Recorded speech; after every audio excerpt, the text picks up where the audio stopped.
TMC మాదిరిగానే Samajwadi party కూడా చీలిపోనుందన్న ప్రచారాన్ని ఆ పార్టీ అధినేత అఖిలేష్ యాదవ్ తీవ్రంగా ఖండించారు. సమాజ్వాదీ పార్టీ చాలా బలంగా ఉందని స్పష్టం చేశారు. బీజేపీ నుంచి ప్రయోజనాలను పొందేందుకు ఇంకెన్నాళ్లు ఇలా నకిలీ ప్రచారాలు భజనలు చేస్తారంటూ అఖిలేష్ విమర్శించారు. ప్రలోభాలకు గురి చేయడం, బెదిరింపులతో ఇతర పార్టీలను చీల్చే చరిత్ర కేవలం బీజేపీకి మాత్రమే ఉందని మండిపడ్డారు. గతంలో అనేక మంది ఎస్పీ ఎమ్మెల్యేలు, ఎమ్మెల్సీలను, రాజ్యసభ ఎంపీలను బీజేపీ తన వైపు తిప్పుకుందని ఆరోపించారు. లక్నవూలో మీడియా సమావేశం నిర్వహించిన అఖిలేష్ యాదవ్ స్వార్థ ప్రయోజనాలు, అంతర్గత ఒత్తిళ్లతో కొందరు నేతలు పార్టీలు మారుతుంటారని, అయితే ఈ సవాళ్లను ఎదుర్కొనేందుకు ఎస్పీ సంసిద్ధంగా ఉందని ధీమా వ్యక్తం చేశారు.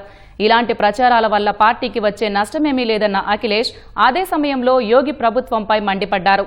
వచ్చే ఎన్నికల్లో యోగి నియోజకవర్గమైన గోరఖ్పూర్లో బీజేపీని సున్నా చేస్తామని శపథం చేశారు. అంతకుముందు ఎస్పీ చీలిపోతోందని యూపీ మంత్రి రాజ్భర్ సంచలన ఆరోపణలు చేశారు. చాలా మంది నేతలతో బీజేపీలో చేరతామంటూ ఎస్పీ సీనియర్ నేత రామ్ గోపాల్ యాదవ్ అమిత్ షాకు లేఖ రాశారని పేర్కొన్నారు.